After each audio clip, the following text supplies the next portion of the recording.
What up? What up? Welcome in everybody to another episode of Profit Picks. If you are new, we do always start the show by being transparent. And yesterday was a terrible day for me. I went 0 and 2 and very, very unhappy because one, my 4% play lost by a bucket.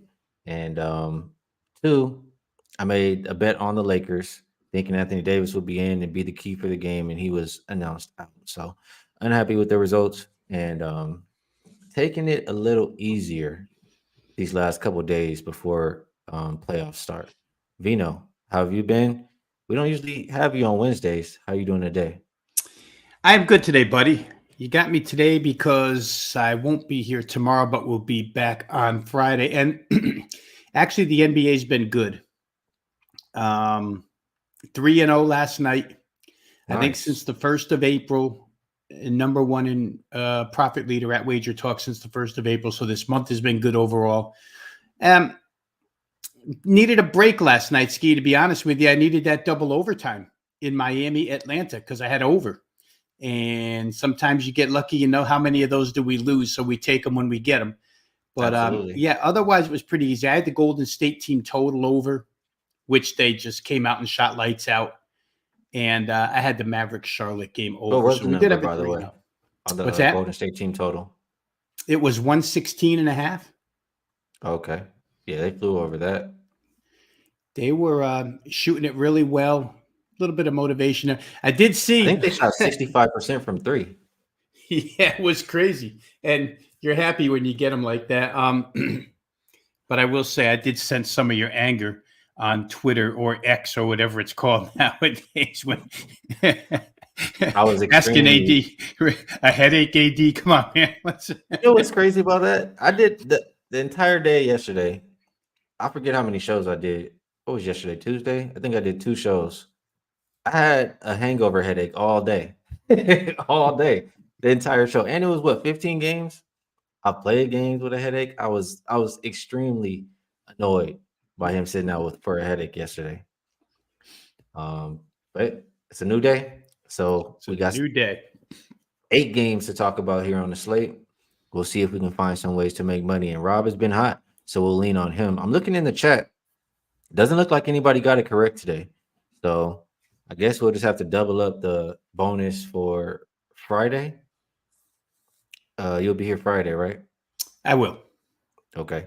So you guys know how it goes, or if you don't, usually when we do a double up, um, it has to go to a member. So members get in early on Friday, get your guesses in. I put the list up of colors for a shirt, and just make sure you check it out. This color today, Ravino, what was it? Today was teal. Kind That's of I was like the asking. Jaguars. I would call it Jaguars teal. Jaguars teal. So I didn't see not one teal guess in the chat. So we'll move on, and it'll be a double up for Friday. So Vino, we will start with, and now there we go. My bad. We'll start with Memphis and Cleveland. We go in rotation order here. 529, 530. Rob, before we start, people been I've been getting some questions. Some people don't making fun of me a little bit. They say, what are you using these numbers for? And I guess now with mobile betting everywhere, you don't have to use rotation numbers. But at one point, you'd have to go to the window and they wouldn't take your bet without rotation numbers. So Yeah, it was that way for a long, long time. Absolutely. I guess I just got accustomed to doing it, and I still do it today. And it also, I mean, if you look at the sheet, it'll let you know what games we're talking about in order. So 529, 530. It's safe to say here, Rob, is what I'm trying to say. You won't make fun of me. Cleveland open minus 16 and a half, 18 and a half now. The total open 209 and has moved up 4.5 points to 213 and a half, 214. As far as the injury report, sorry, I need to refresh here because we know how it goes. For Cleveland, no Dean Wade, and it looks like Merrill is also game time decision. For Grizzlies, I mean the laundry list of everybody out. So a couple things are what I think here initially, Rob, and I'll ask you. It was absolutely a Cavalier spot. They're well rested, 2 days off before this game. Um, Grizzlies playing their fourth game in 6 nights, and they're playing off a back-to-back. So absolute Cavalier spot, but that's definitely baked into this line. Is there any way you can back the Cavaliers in this one? It is, it goes to show you today, Skee, when you look at this 8-game schedule and how teams are treating these games personnel wise. Memphis is out there, from what I see, Memphis is going to be out there with 6 players, maybe 7. And Cleveland still, you read the injury list. There's nobody prominent that's not going to play here. It shows you Cleveland wants the game. Whether or not the other side has 6 or not, generally speaking, you would look over, you would say Memphis, 6 guys. Let's rest Mitchell. Let's rest Garland. Let's rest Allen. Let's rest everybody. Not the case with Cleveland. So we know they're going to play this game to win. They sit in the 5 spot, kind of tied with Orlando, but I think Orlando owns a tiebreaker. So it's important for Cleveland to win here to try and get home court. Whether or not they can win by 19, again, it's anybody's guess. Memphis didn't look competitive last night against San Antonio. Lose by 15 to them, 102-87. For me, I guess it would have to be a Cleveland spot or nothing. It was interesting, though, Skee, and we'll get into this a little bit here because I had a lot of thoughts about this when I hear other people. I don't like to get down on anybody, but so-called bettors talk about games. And I just don't know how much of a thought process there is to a lot of these people. But here, the point is we saw the total jump excessively. I think I saw Circa with like 224 at this point. And the thought process behind that, I guess, is Memphis only has 6 guys and Cleveland's got all their starters. Cleveland could certainly get to 130 if they wanted to here. Bickerstaff, I read this morning. I don't know if you've heard this or if you read it or if you knew it. Maybe you did, but I didn't realize he was under so much pressure to win games with this team now. And there was one report I read where maybe there was a consideration to fire him. I don't understand why, but that being what it is, I think Cleveland's your winner here. Your only question comes to the fourth quarter, whether or not these guys that start get 28 minutes or get 35 minutes. I'm not sure if they have a big lead. Maybe they get pulled and you get backdoored. So it's a difficult game from a side perspective. Yeah, I was thinking about the over here. I'm curious now. The first half over, thinking about, you said if guys get pulled. First half over is 104.5, full game 214.5. So it's shaded more for the full game. They think more points will come in the second half. Guys in the chat liking Cleveland team total. Looks like that's 115.5. That should be a good bet as well, huh? That to me would appear, if you're going to play total, the best. Now maybe it's shaded toward the second half, Skee. You were talking about first half, second half, possibly shaded because Memphis is so depth shy. And odds makers figure second half, the legs are going to go when you're only running with 6 or 7 guys. So that could be a thought process that they're using. But I wouldn't disagree with Cleveland over 115.5. They want to win. How badly do they want to drum this team? San Antonio last night, when I looked, they got 102. And it looked like Memphis tried to slow the game because they just don't have enough guys. Can they slow it on another team's home floor?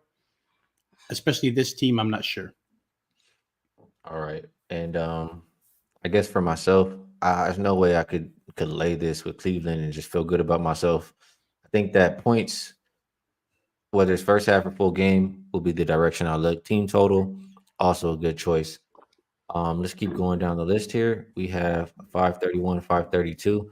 Charlotte and Atlanta opened up Hawks minus 12. They are 10-point favorites, and the total has gone up 1.5 to 220. Trae Young could be making a return today. Does look like Jalen Johnson is out. Murray, Matthews, and Hunter are all game time decision. For the Hornets, looks like Amari Bailey is game time, and they'll be without Mark Williams. This was one I had a lot of trouble with, Rob. So I tend to think, you know how it usually goes when a star player comes back in that first game, you kind of want to fade the team, and this is already a lot of points. Can we really bet with the unmotivated Hornets? How do you feel about it? I feel a lot of ways about it. First off, I'll tell you the way I bet it. I bet it real early this morning. And again, yeah, I think you said it best when you said maybe a little more careful these last few days. And I know better than to bet these things right out of the chute, 6:30 a.m. But I bet the game over 220 at the time. And it's mostly a mechanically blind play, knee-jerk reaction to the way Charlotte has chosen to play the rest of the season. Game goes all the way to 222. You feel good about yourself. And about an hour ago, we just see the laundry list of question marks start coming for the Hawks. But I'll get into that. I'll say first, to your point about side, let's talk about that real quick here. If I had to choose right now, Trae Young coming back, question marks next to Murray and Hunter, starting point guard and small forward for Atlanta. I think I would lean Charlotte plus the points. But I bet total for the simple reason that Steve Clifford, by the way, the head coach of the Charlotte, who's on his way out, right? He's got a front office position waiting next year. They're looking for a new head coach right now. He's decided that we're going to go small and play Grant Williams at center the rest of the way. Charlotte's 9-2 to the over their last 11 games.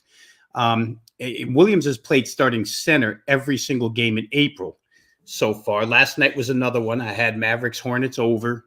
Got there pretty easy. Few reasons. Clifford says they're a far better team when they go small offensively. And B, they can't play any defense. They're just not competitive on the defensive end of the floor. So it's a lot like Toronto's Skee, what we've seen out of Toronto, right? They just want to run up and down the floor. They can't really defend. And the season's coming to a close. Nothing's going to change.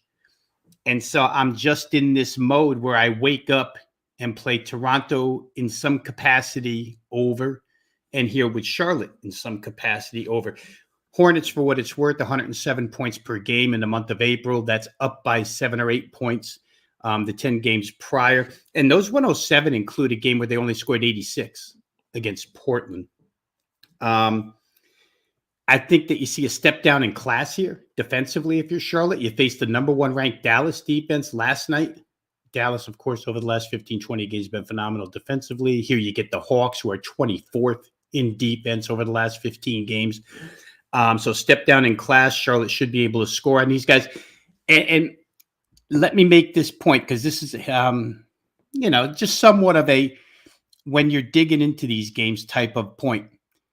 We know about these injury chasers in the NBA, right? It's been going on for like 3 years. They move lines 3, 4, 5 points off an injury. So, of course, when Murray and Hunter are ruled out, the total comes down. But if I asked you, Skee, who the two best defenders on Atlanta are, you might tell me they're DeAndre Hunter and DeJounte Murray. So the other side of the coin to me is never really recognized as much. Right now, if you're Brandon Miller, who's been hot for the Hornets, and you realize, hey, I don't have to go up against Murray tonight, it should be better for Charlotte offensively, a team that's already trying to play offensive basketball. Probably another reason to look at taking 12. If Trae Young comes back, obviously, it's a concern. Is there rust? And we know that Quinn Snyder's been talking about how great the flow has been without Trae Young on the floor. Now, does the flow get disrupted? Who knows? But Charlotte is so bad defensively as of late. They're the 29th ranked defense over the last 15 games. I don't know that it matters. They're so small. I don't know that it matters. Stuff like Trae Young's return could matter against other teams. I don't think it matters here. I still like it over, Skee. We're looking at 220 right now, but I might have a reversal of thought process, and I do, in who might score a bunch of these points. I honestly think that Charlotte can probably get to 113, 114 now with the defensive absences and the way they're playing. And if they do, can Atlanta get 107 at home? Probably against this defense. So that's the way I'm going to stick to. I know Atlanta, we just talked about Cleveland wanting to win, right? Atlanta's in that fight for 9-10 with Chicago. But I know it's double overtime last night. If you're going to possibly sit Murray, if you're going to possibly sit Hunter, this is a case where, like we just talked about, they look at the other side of the floor and they say, well, it's only Charlotte. Let's rest our guys. maybe the 9 spot in the home game against Chicago doesn't mean that much. Let's just get healthy. I think it's an overplay still. And right now we're looking at 220 is the best price you can get. You make it sound damn good, Rob. And I've been doing some research throughout the show while you were talking. A lot of people in the chat also liking the over. Some more stats from RH. There was a stat earlier. First of all, I don't know how this will look if I pull this up like this. I'm scared. So I'm going back to like this. Oh, Okay. wait, no. Let me just present. I'm trying to pull so you guys can see what I'm looking at here. Try something I haven't done in a while. Can you see? Does it look okay? Oh, there we go. Yeah. All right. So I just pretty much added to what was said here. Let me find it from Joe the Gambler. After game number 75, and the line is double digits, the over is 70 and 41 since 2020. That was correct. It was about 63%. All I added here was that the teams are unrested because there are 4 games that populated for this. And I wanted to look specifically at the ones with, less rest. Those were 10 and 2. What is that? 83.3% to the over. And active on the Hornets game today. Active also on the Thunder and Spurs game we'll talk about later. That makes it sound even better. I'm listening to you and listening to Joe the Gambler, and I see that. So also, my bad here. Let me take that off. Get back. Let me just click back. You were talking about the Hornets in April since Grant Williams has been playing center, correct? Mm-hmm. They are 4-1 to the over, and games getting over that 220 mark, it looks like. Also, I extended it to March 23rd, and they are still 8-2 to the over. So a lot of things lining up for this game. My bad. Let me get back. How we do here. And boom. A lot of changing going on. My bad. Just wanted to give you guys some extra info, but what Rob said made it sound good. I like the query that I saw, from Joe the Gambler. I think this is one that I can get involved with here over 220. So appreciate that. Let me take a look at a couple more comments. It says Hornets first quarter. Hornets 2-1 in the first quarter. ATS last 3 on the road. Hawks 1-2. Last 3 at home. And Kyle says greetings from Golden State Nation. I don't have to talk to you for another hour and a half, or 2 hours, whatever it is. Let me live for now. Nah, but you get the championship belt. Congrats on that. We'll see if I can get it back today. Although I don't love too much, but maybe Rob can help talk me into some more, like this game we were just talking about. Raptors and Nets. Nets opened up -10. They're -11.5. Total has gone up 3 points to 221.5. The Nets, should look at the injury report, but I do know the Nets are well rested here. They had 2 days off. Feel like the Raptors have been playing a lot lately. It's their 3rd game in 4 nights, 4th and 6. And injury report: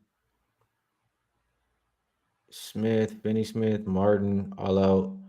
Looks like Nick Claxton, Gilliard, and Cam Johnson, all game time, all probable. Sorry. And then for the Raptors, a few questionables. Gary Trent, Grady Dick, and Bruce Brown, all questionable.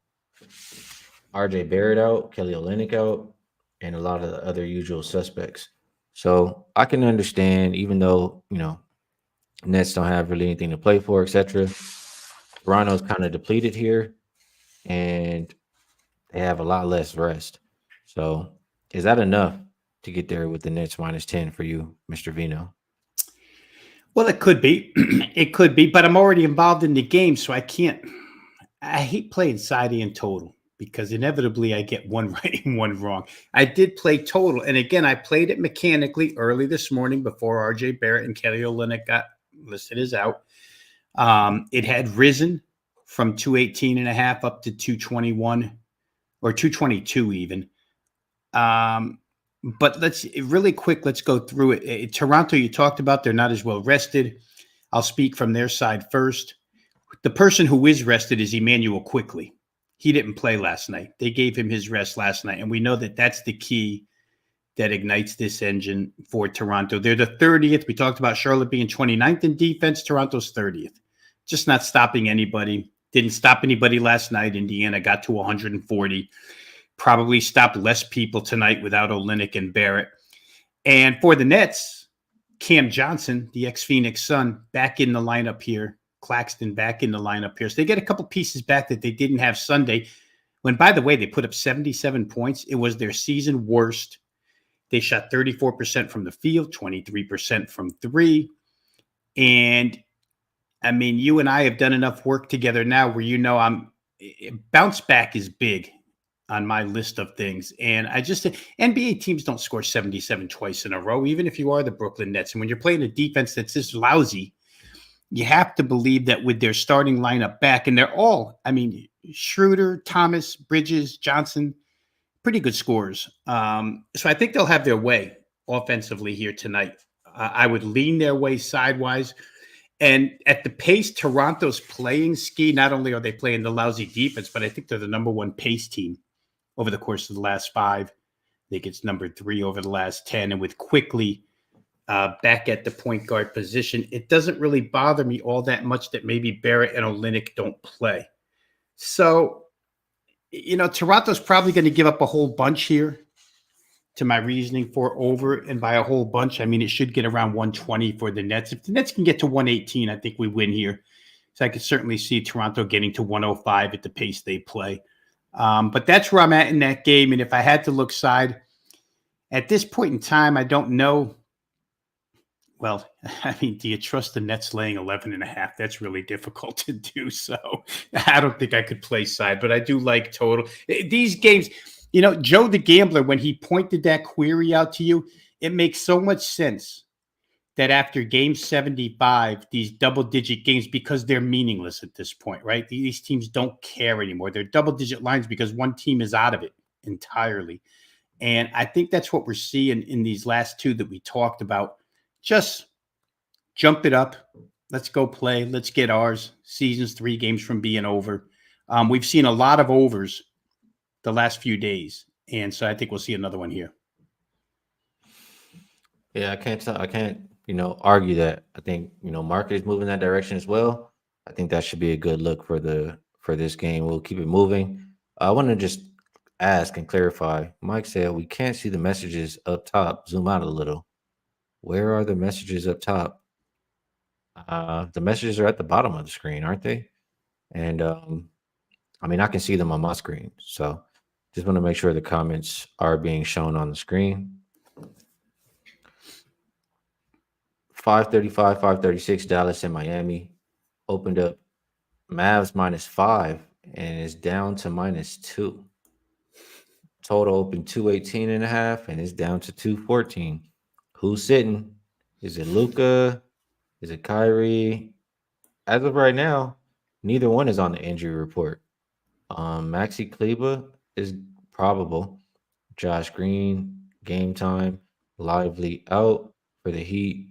Rozier and Robinson, both game time, but Duncan Robinson is more like doubtful. I don't see too much ruled out to see this big of a line move and total move. I'm unsure here, Mr. Veno. How you think? What do you think about Miami and Dallas? Well, at first I was going to play Dallas, but then I didn't play Dallas, and I sat around and thought about it. Here's what I came up with: Dallas's motivation, I think, is gone at this point in time. They were trying to track down the Clippers, but the Clippers won that game last night against Phoenix. So now the Clippers still have that 2-game advantage. There's only 3 to play. So for Dallas to get to 4 and get a home floor, they would have to go 3-0. Clippers would have to go 0-3. And the Clippers, even if they lose to Phoenix tonight, which I think they will, their last 2 games are home against Utah and Houston. So the chance for Dallas is gone. And then when I saw the line start tumbling, I thought, well, Dallas knows their chance is gone. So why play Luka back-to-back? Why play Kyrie? Whichever, like you said, whichever one you choose. But I can see Dallas starters rest coming in the hours that are ahead of us here. I'm pretty sure. So then, I wanted to play Dallas because Miami's off double overtime. and you have Jimmy Butler playing 44 minutes last night. You have Bam Adebayo almost playing 48. You have Tyler Hero almost playing 48. That's a ton of minutes for those guys to come back with travel and have to play Dallas in a game that they want. Guys like Nikola Jovic played 39 minutes. Haywood Highsmith, 35 minutes. So Miami's fatigued. There's no question, which brought me right to the total, which again, guys were alert and they bet that total down. I think Dallas probably, the way they've been playing defense, Skee, you can use that as a reason to play under. You can use Miami's pace as a reason to play under. You can use Miami starter fatigue as a reason to play under. You could use playoff atmosphere because Miami really needs it as a reason to play under. I just think there's a ton of reasons here at this point to go ahead and play under. So, hey, they've taken a lot off of that number. Would have been nice to get there first instead of where we are now. We won't refer to it as a gambling term because I'll catch heck for it. But you don't want this part of the line at this point. Maybe you do. Maybe 214 still isn't low enough in this game the way Dallas has been playing defense. Maybe we get a 105, 101 type of game here. So I would only look that way. At this point in time, I would only look that way. Too hard for me to make a case for Miami off of that double OT. Too hard for me to make a case for Dallas, not knowing, but pretty sure that there are some injury report changes coming up ahead for Dallas. I'm in agreement with that. And before I forget, there are a couple comments. Well, actually, no, I'll continue with that first, and then I'll talk about those comments up there because I have to find it. But I do think Dallas will sit somebody. And I'm looking at the standings. They're 2 games up or 2 games down with 3 games left to play. So they really just need to win 1 game, and they don't have a whole lot to. Or can they not move up anymore? Let's see. The Clippers. Yeah, they're 2 games behind the Clippers. They need the Clippers. Yeah, they would have lose. to go 3-0, and the Clips would have to go 0-3. But I think the problem with it, Skee, again, is that the Clips' last 2 games are home against Utah and Houston. They're probably going to win one of those. Right.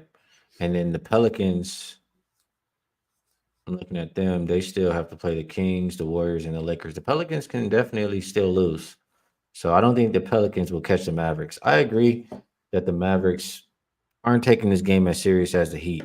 The Heat, on the other hand, are half game from being at home and they're playing first game. And they still have a chance, a very slim chance. No, I think they're in the play-in, but they can still play a first game at home. So I do think the motivation side is the Heat, and I think the line is moving down for a reason. So I agree. I think Miami is the right side. All right, the comments I wanted to get to, it was one from a while ago. I read it and I wanted to say something, but Rob was talking. It was somebody coming in to say hello. Here it is. Maurice Fletcher. Damn, Skee, what's happening? Looking a little rough, my boy. Hope the book's treating you well. I usually get a haircut every week. And then when I got a haircut every week, they're like, damn, Skee, you always getting a haircut. And then this time I didn't get a haircut. I'm looking a little rough. I didn't get a haircut because my barber is away right now. So waiting for him to get back, which will be in 2 days. And then I'll have my haircut again. Other comment was Skee's best bet is due. Have I been losing a lot of best bets? We've been doing pretty good on best bets. I know I lost yesterday, but we'll try to do better today. And I do like that Miami Heat. So I'll write that on my short list. Anything else you wanted to add before we move on? Nope. That one, it didn't attract any of my money. So we will root for the Miami Heat so you can cash. Appreciate that. And I appreciate you, Tasha. Next game up, we have Spurs and Thunder. This one opened up -15 for OKC. It looks like 16 total. Moved a half a point down to 226.5. For the Spurs, Wemby, game time decision. Keldon Johnson, game time decision. Cedi Osman, Barslow. For the OKC, looks like Gordon Hayward is questionable. I think this one is interesting mostly from the total perspective here, Rob. And it was on that query that we saw earlier. Unrested team, end of the season, double-digit spread, et cetera, et cetera. If Wemby's not playing, I mean, that's defensive player of the year candidate. Should be a lot easier to get some baskets for OKC. I do view OKC as a team that hasn't really cared to play basketball lately, though, honestly. So I'll lean over here, Rob. Can you push me in that direction? If we talk side first, it's interesting to note that if Oklahoma City wins here, they know either Denver or Minnesota is losing tonight, which would mean they could gain a full game on one of them. They're only one game out of that number one seed still. So the opportunity exists for OKC possibly to get there. And I think OKC, if I'm not mistaken, I think they own the tiebreaker over Denver. So it'll be, I think they're going to play. I thought Skee in the beginning that maybe they would rest SGA here. SGA hadn't played for 6 or 7 games, came back last night. And I'm thinking to myself, well, why would they play him back to back against San Antonio? But the answer is they want to gain a game on either Denver or Minnesota. They want to win this game. So how many minutes he gets, how quickly they get ahead. If I was going to play Oklahoma City, I would play him early against San Antonio. And it's real interesting to see that with all the youth that Greg Popovich has, he's the guy choosing to rest people. Rest these rookies. What do they need to play this game for? So, we'll see what the injury report reveals later on. But I think OKC first half could be a good look. I thought their team total would be good. I saw it at 121, but then the thought hit me again. What if they, Jalen Williams had been hurt just the same as SGA, and they could both be pulled in the fourth if the lead is a decent enough. So a lot of question marks for me where totals are concerned. I think the best way for me to look would maybe be Oklahoma City first half total or Oklahoma City first half side. Well, UCapper shared something here, and let's see if we can do this again. See if we can do this again. So should be able to see the screen, right? Yep. And what this says is we're looking at double-digit home favorites since 2019 when both teams are unrested. They are 22-9 against the spread. Average line was 12.6. They won by just under 20 points per game. Active on those same 2 games we talked about earlier, Hawks and Thunder. So I hear you talking about a Thunder team total. If Wemby doesn't play, obviously it makes it easier for them to score. Why just the first half? Why not the full game? You think they'll pull their players if they're up by too much? And also, if we're going back, Hawks team total, we have to like that too with the other game, right? All right, let's start here first because that's the one I remember right away. Oklahoma City, I'm just concerned that because Gilgeous-Alexander had been hurt and just came back yesterday, would they push his minutes tonight? I'm not sure. Jalen Williams sat out like 3 or 4 games prior to last night. Would they push his minutes? I'm not sure. If they get a substantial lead, do those guys come off the floor? Now, the argument back, Skee, could easily be Oklahoma City's so deep, and they still run, even if those guys aren't in the game, that, yeah, we could pile up points against a team without Keldon Johnson, without Wembanyama defending the rim. So I can't talk anybody off of that, but I thought maybe Oklahoma City would make the burst early because it is a back-to-back situation, take rest later. The reason for full game would be, hey, listen, they want to make sure they win this one because Denver or Minnesota is losing. One of them's losing, and Minnesota and Oklahoma City is going to be in a second place tie with somebody after tonight's scores are in. And my bad, I was muted there. UCapper says if Denver loses tonight, the rest of their games don't matter. So I can see the points here, and I'm going to put this on my list from OKC side. I know I'll trust them. Well, they've been kind of terrible lately, but I do think they have motivation to win this game at least. So OKC team total, I know you like that first half. I don't really have first halves available here for team totals. I could probably find it, but it'll be a little bit of a hassle. See if I can get full game is 121.5. I see 59.5 Skee, first half team total for 59.5. OKC. So you'd need to get to 60. And I think that's very doable. So 2 good ways to play this game. Let me see a couple comments. Rob doesn't even smoke, man. Just froze in the chat. Yeah, PZ, I'm looking forward to playoffs. All right. Boo, look at this. Boofer says jumping in late, looking at the data.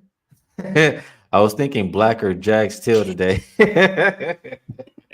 No, nobody said his database was dumb. The farthest thing from dumb, Boofer. We're not here to be offensive. But since I knew that you were accumulating data, I thought maybe I could throw you off by going back to back with yellow last week. Maybe that wasn't included in your database back to backs. Guys, I got 2 of every color, so we could come back with the same thing again. And don't try to cheat, because you see today, if you saw his earlier show, he changed it up on you. I saw somebody guess for was it Black? Somebody did have a Black guess. All right, we'll move over. Next one is 3 games left, Veno. Magic and Bucks. Magic opened as a 1-point favorite. Haven't really moved. Total is down 1.5 to 215. And for Orlando, Franz Wagner is game time. Markel Fultz, game time. Gary Harris out. Giannis, not available. Middleton, very likely to play. And then this is an important game as far as the standings go. Those guys, let me just double check here. Well, the Knicks, Bucks, Magic, Cavs, and Pacers. I'll just leave it like that. That 2 through 6 is still separated by 2.5 games. And Bucks are 2, Magic are 4th. They're separated by 2 games. So this one is pretty important with just a few left to go.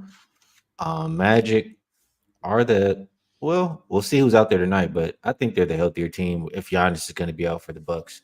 Can you get there with the Magic? I would love to have Franz Wagner. He didn't play last night. Mhm. He's questionable again today, but if he plays, I could like Orlando. They got destroyed by Houston last night from the opening tip. It's a little bit of a bounce back. Their last 3 games, Skee, they have 2 shots at Milwaukee, which means, Orlando could climb into that 2 spot mathematically. If they beat Milwaukee twice in between that, they have Philadelphia. So it's an important game for the Magic. And I'm going to take the side of, I think that injury to Giannis last night I think it's going to affect Milwaukee. I looked them up. They're 3-3 this year without Giannis, right? But most of those times when he doesn't play, it's orchestrated, load management type of thing. Last night was so unexpected that he was going to run down court, just basically fall down with a calf strain.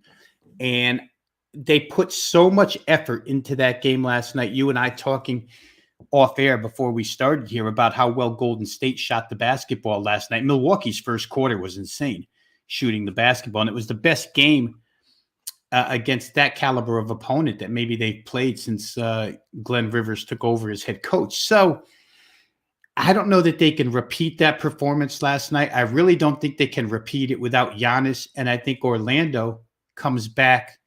Like I said, there's a ton of motivation here because they get 2 shots at the Bucks in their last 3 games. So I could get there with Orlando. I would love to have Franz Wagner, though. If I knew he was playing, I probably would have already been there.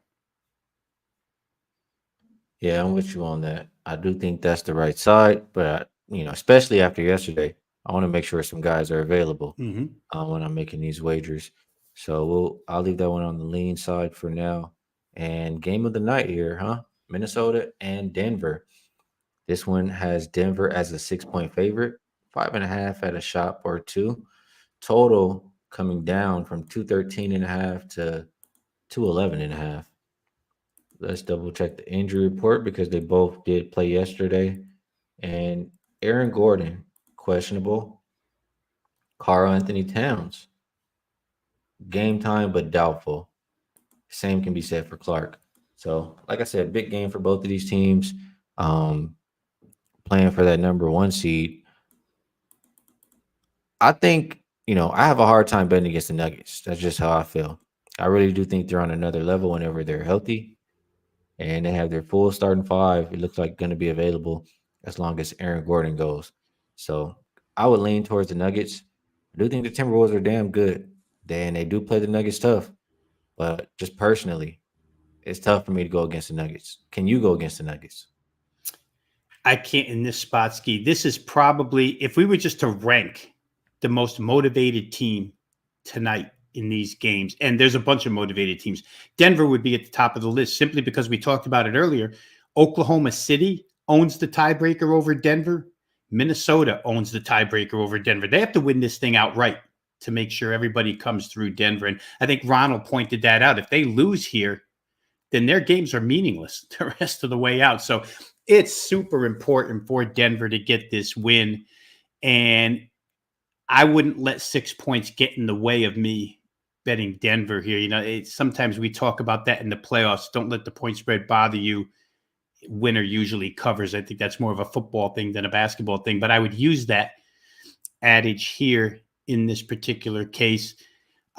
Minnesota always comes to play. But I just don't know if I could bet against Denver here. When Jamal Murray came back, they scored 142 right away. I think it was against the Hawks. Big difference maker in that offense. So for me, it would be Denver or nothing in this game. If I'm not going to play Denver, I'll just watch. All right, we're in agreement on this game. So chat looks like they are too. We'll move it over to the last game where, if I saw correctly in the chat, Ronald's letting us know that everyone out for the Clippers, and that line is on the move. It opened up -3 for the Suns, and I'm looking at 6.5. I mean, it's on the move. You might be able to find a good number. Caesars might still have 5 or 5.5 if you like that Suns side. And this game is important for them too, right, Rob? They are in the play-in. They need the Pelicans to lose, and they need to win out, kind of, to get back out of the play-in. So I do think you get a really good effort from them. The Clippers, we talked about it. Dallas is not really going to catch them after this game. The Clippers have 2 easy foes. Do think the Suns are the more motivated team. Can we still get there at -6? Well, I'll tell you where I got there, Skee, and I got there. I'm so glad I got there. Was Phoenix first half, and I looked up last night. It was 35-4 Clippers, and then it was like 55-16 Clippers. And I'm like, holy cow! Now Phoenix made a run at them, but in my mind, there's no way Phoenix lets this thing get out of control. It's almost like the Clippers are saying, "Well, we beat you in Phoenix." If you beat us tonight, who cares? We just kicked your ass. We're not going to play anybody. But for the Clippers, I mentioned it earlier, Skee, they virtually clinched that number 4 spot last night. Dallas, we explained it all. 3-0 for them, 0-3 for Clips. Clips got an easy schedule.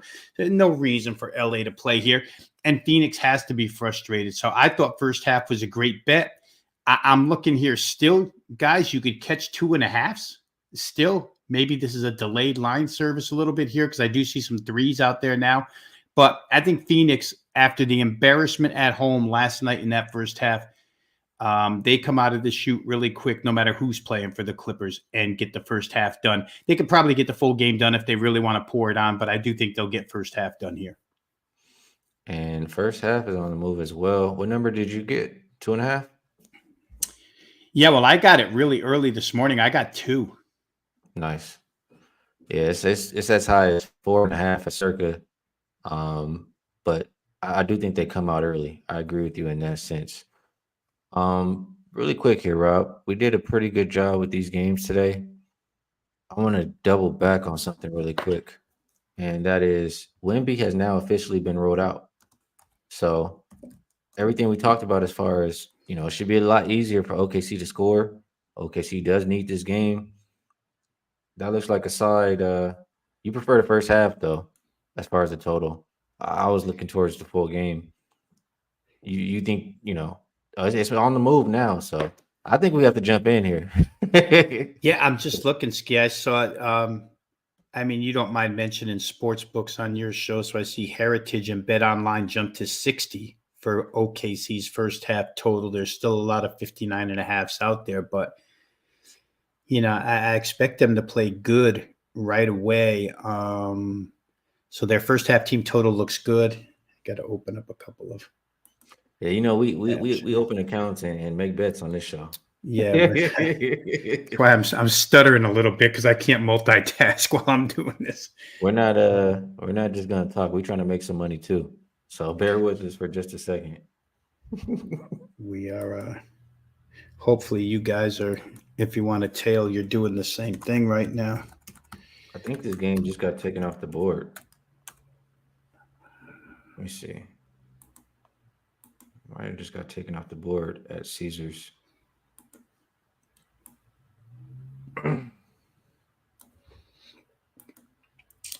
I have curious where it's going to come back at.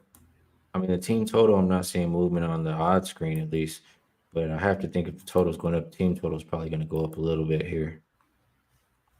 All right, let me ask you this.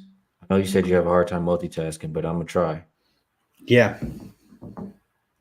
By the way, you're correct because I'm scouring through these things now, and OKC as high as 60.5 for that first half team total. I have Bet Rivers, MGM, whatever's available in Pennsylvania here. I have open. So, yeah, I think I got the best number at 60. I don't think I'm going to get that 59.5 anymore. And I cannot. Oh, actually, I can get a first half, and I can still get 59.5. So, Yeah. And with them being on a back-to-back, I think it starts early. One more thing, Rob. Yes. I'll do this for the people here. Let me see if I can go back. I think I screwed it up. I can't go back. Well, anyway, I'll double check the query that I did earlier, and I wanted to see. Or you know what? I'll type it in. It was season greater than or equal to 2020, and line equal to minus 10. And game number greater than 75. So that's 60% trend. First half. I mean, that fourth quarter is the lowest scoring for that team. That double-digit favorite. So I think getting in and out with that first half is not a bad idea at all. I like it. I'll jump in at that first half number. I can get a 59.5. Let me see if I have the same. Where'd you find 59.5? BetMGM. Oh, okay. So let me get in there because I do have BetMGM here in Pennsylvania. Yes. Let me get in And sure here. enough, there it is. Okay. Boom. All right, I'll lock that in there. Like that. That's how we do it on the show. We talked it out. The information came in, and we can make some moves. And the full game total is on the move up as well. So we had a pretty good job here. I know you still getting your bet in. No, it just went through. It just went through. So thanks for letting me know because I have access to BetMGM as well here, like I say, in Pennsylvania. Good deal. Nice. All right, so we got through everything. We'll get to best bet segment, and I'll ask you, Rob. Well, people in the chat, you guys know what to do. Drop your best bets. We'll talk about them tomorrow. I know I forgot today. I guess I haven't done it in a week. I got to get back in the habit of doing it. It slipped my mind, but we'll talk about it. There's a lot of great cappers in the chat. A lot of people share their best bets. 3 rules. Put best bet next to it. Put the number of line that you're getting, and then put no more than 2 best bets. So while you guys do that in the chat, Veno, I'll ask you if there's anything you would like to promote, and also maybe a best bet for the show. All right, let's get to it then. What we'll promote is Wagertalk.com, the website where you can find all of my work, whether it be video, written, or selection packages. If you're not currently a member at Wagertalk, just go ahead, stop by the website, put in your email address. You'll get instant free access to all the video content provided. I was on an NBA the morning portion of the NBA show earlier, so you can check that out. I think in that game, I mean, we covered every game here, and that show I covered the Toronto Brooklyn game and something else. But you can get more than just me. I think Andy Lang, a colleague of ours, has his up there as well. He was part of that show. You can get all the video content for free, all the written content for free. Just go to wagertalk.com. If you're interested in selection packages, it's been a pretty good month. I generally shy away from touting or patting myself on the back, but it's been a good month so far since the start of April. As I mentioned earlier, #1 in profit at Wagertalk through the month of April. A couple of best bets up there for today currently, so you can get them all. Wagertalk.com. Let's get back to what we talked about, Skee, and I'm going to go I got a lot of choices here. Let me see. I'm going to go to what we talked about last, and it's on the move. So let's see if we can get a number that's actually relevant and not what I got it at. So Phoenix first half, I'm looking at mostly 3.5s. There's some 4s as well. But guys, you can still get 3.5s at popular places. So I'm going to use that as the best bet here on the show, Skee. Phoenix minus the 3.5 first half, just because I think they're irate about what happened to them last night in front of their home crowd. And the Clippers really are showing us they don't care tonight. That'll be the best bet. Phoenix first half minus 3.5 against the Clippers. I like it. And for my best bet on the show, I will go with Atlanta and Charlotte over 220 is the best number I see right now. We did a lot of good talking about that game. Queries, everything lines up where I think that one is a solid play. So good stuff from Mr. Rob Veno. Couple guys from the chat. It's a lot of best bets coming in the chat while I put these up on the screen. There's Ray D'Amico. For you guys watching on the live chat replay, you can go in the chat and see all these best bets here. All you have to do is go to the comment section, you scroll over, and then you click where it says live chat replay, and it'll auto-populate all of these games. So shocker S dot Heat +3, Heat money line from him. Yeah, you can see all the guys in the chat dropping their best bets. And like I say, it's a lot of great cappers, a lot of great work being done in the Discord too. Even though I haven't been as active lately, I still see y'all in there getting that money. So appreciate y'all as always. Best of luck if you tell. Good luck on all of your action, and we'll catch you guys. Rob and I will catch you on Friday.